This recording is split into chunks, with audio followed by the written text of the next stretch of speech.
Heard a lot about the murder of JonBenet Ramsey, and with the 20th anniversary of Colorado's most infamous unsolved killing, we've seen a deluge of television specials and investigations. But 9 Wants to Know decided to focus on the one piece of evidence heralded as key to solving this crime: DNA that's been in the FBI's national database since 2003. DNA that Boulder's former district attorney is certain belongs to the killer. But now a 9 News Boulder Daily Camera investigation found it's evidence that may be worthless in terms of solving this case, putting that DNA in doubt. It's a murder with 2 competing theories. JonBenet Ramsey was either killed on Christmas night 1996 by someone in her family, or she was killed by an intruder.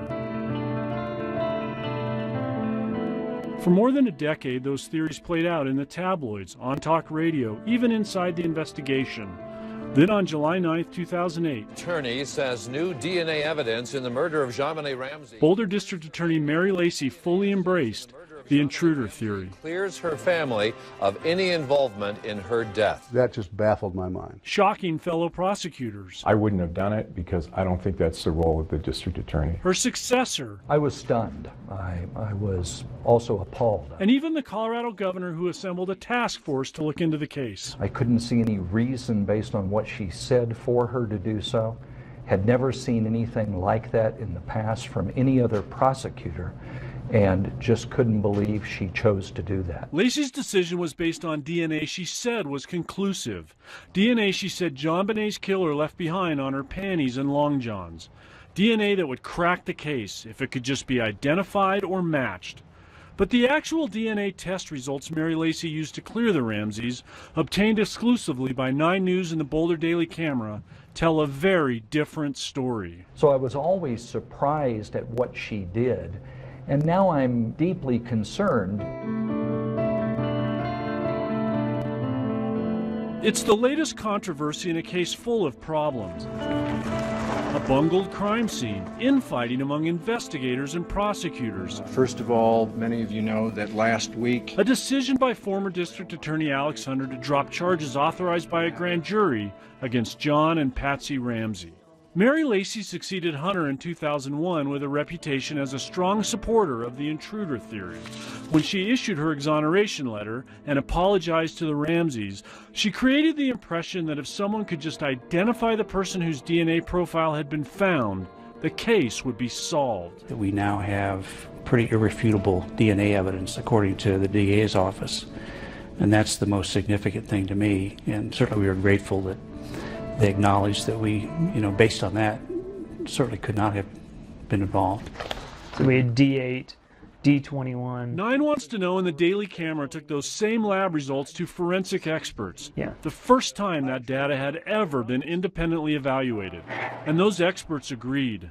The DNA results don't come close to proving that an intruder killed JonBenet. It's certainly possible that an intruder was responsible for the murder, but I don't think that the DNA evidence proves it. The only way I can describe this evidence is uninformative. It really is, it's not dispositive of the presence of a perpetrator. There is foreign DNA, but that foreign DNA can easily be accounted for by a number of innocent mechanisms. Male DNA was originally identified in JonBenet's underwear during testing in the late 1990s and early 2000s. Lacey ordered new tests in 2007 and 2008 on JonBenet's long johns and nightgown.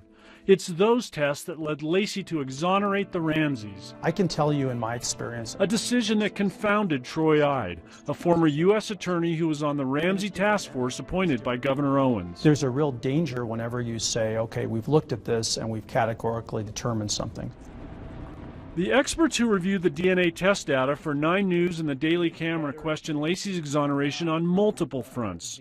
First, the DNA profile Lacey said belonged to the killer may not be the profile of a single person. There is a reasonable chance that what has been attributed to a single individual actually represents DNA from multiple individuals that has been sort of hobbled together into a single profile. Well, it's a rather obvious point, but I mean, if you're looking for somebody who doesn't exist because it's actually several people, it's a problem. And as for the DNA on the long johns, heralded by Lacey as conclusive, our experts believe those two spots are mixtures of genetic material from more than two people. It looks and appears to me to be at least 3 individuals. And so that there's a mixture here that's not just a single profile. Which is precisely what Mary Lacey knew before she exonerated the Ramseys.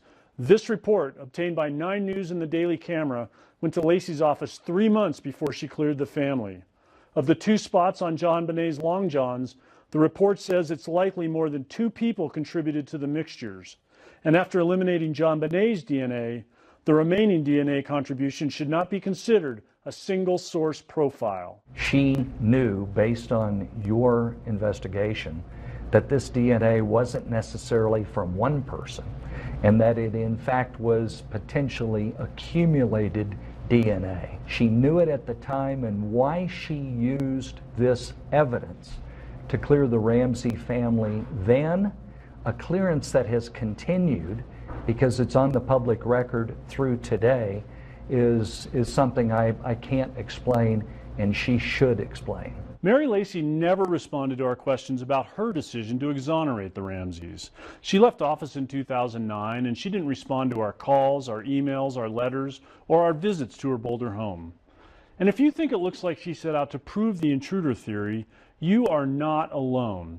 Independent experts who reviewed the case told 9 Wants to Know and the Boulder Daily Camera they think Lacey succumbed to a phenomenon well known in human psychology.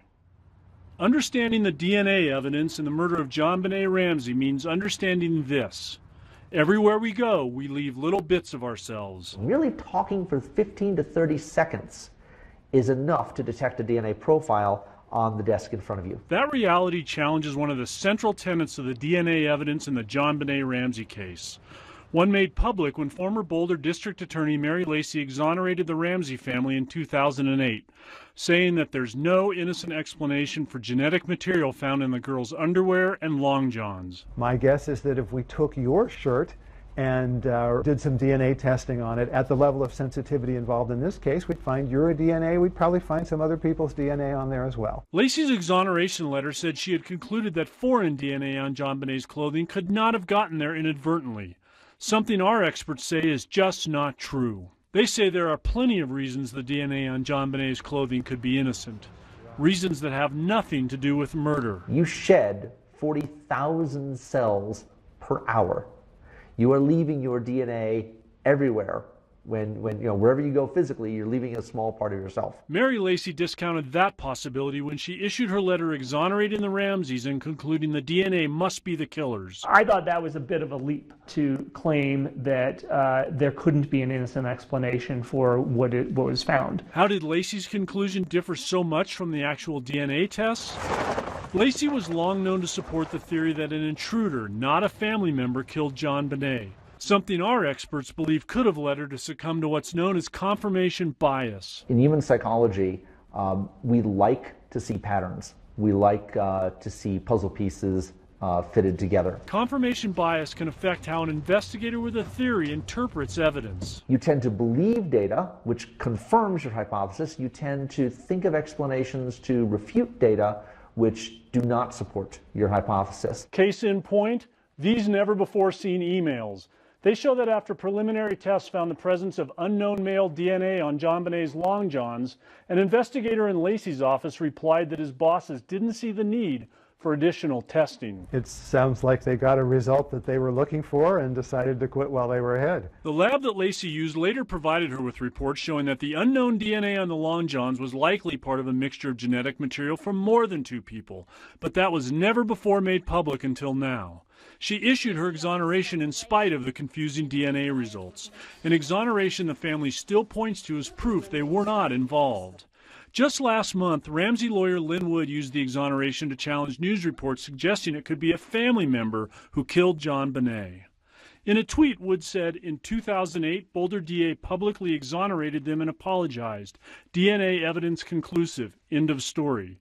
And in another tweet, he said, this is a DNA case, plain and simple. No, it is not. It's clearly not. We have a question profile that is very low level in terms of the amount of DNA. The quantity of DNA is very small. The profile is extremely complex. The one thing this case is not, it is not a DNA case, pure and simple. The problem with the Ramsey case is not that we don't have enough opinions. Current DA Stan Garnett stopped short of calling for new testing of the DNA when we showed him what we found. But our experts say if he did, scientists could isolate out male genetic material and make it easier to determine exactly what the DNA might mean in this case. I'm not going to say what we're going to do. What I will tell you and will assure the public is any reasonable effort that can be done to evaluate the evidence and evaluate whether charges can be filed is being done by my office with the Boulder Police and will be in the future. Based on our findings, Boulder authorities started talking about what to do. And 9 News and the Daily Camera learned Boulder police and prosecutors met and decided it's time for a new round of DNA testing. What we're focusing on is solving the case and proving the case. As you know, it's been 20 years and that's not happened. It's Boulder County District Attorney Stan Garnett's job to file charges against whoever killed that 6-year-old girl in December 1996, if and when the evidence supports it. And now his office is working with Boulder Police to plan a new round of DNA tests. Certainly the Ramsey case, there's a whole lot more to that case than DNA. DNA is a part of it. We got to make sure that it's tested appropriately through up-to-date modern methods. And we will make sure that happens. The move comes after a joint 9 News Daily Camera investigation found all kinds of problems with the DNA testing of JonBenet's underwear and long johns. Former DA Mary Lacey cleared the girl's family of suspicion based on that testing.